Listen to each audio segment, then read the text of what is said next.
So I'm here with my good friend and colleague, Harry Abrikian at the University of West Indies. So Harry, can you tell us a little bit about yourself and what you think about the one laptop per child effort?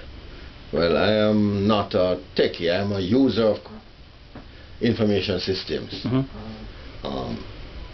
being in the financial area. But I think this one laptop per child project is just fantastic, because what you're doing is basically starting youngsters very early age to be familiar with the computer. Right. And secondly, which I think is probably the most important benefit, is you really energize them and motivate them, and you get them to do a lot of their own learning as opposed to just depend on being taught. Correct. They go at learning as opposed to just being taught. So and you were born and raised in Jamaica. That's right. So what do you think, in the context of Jamaica as a country, what do you think an impact like this project can have? Where do you think this can go? Well, I think it has a number of very positive points. First of all, what you could do is have more youngsters, especially those from deprived areas, having access, relatively inexpensive access. Well, for them it's, in terms of, for them it's might be little or nothing, but have a very relatively inexpensive access to information worldwide. So first of all, they now have access to information and content. Secondly, it motivates them early. They instead of just being taught, they are now become learners. So it's an intrinsic motivator in terms of their learning. Right.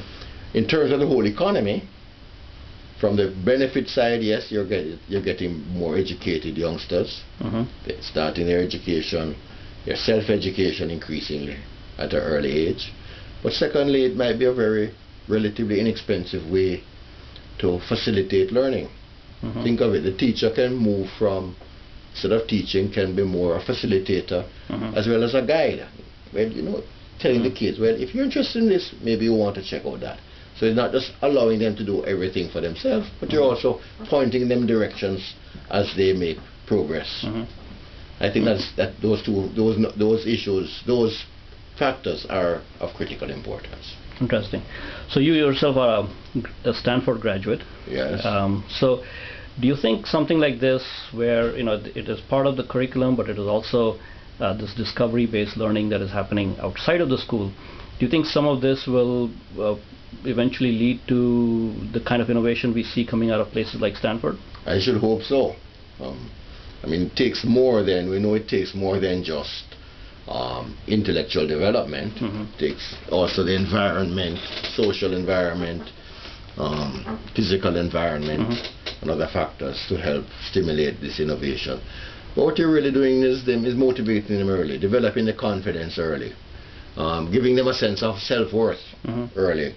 They have a computer. They're not just deprived. And I think those factors could go a long way to making them become, how should I say, self-sustaining major contributors to the country.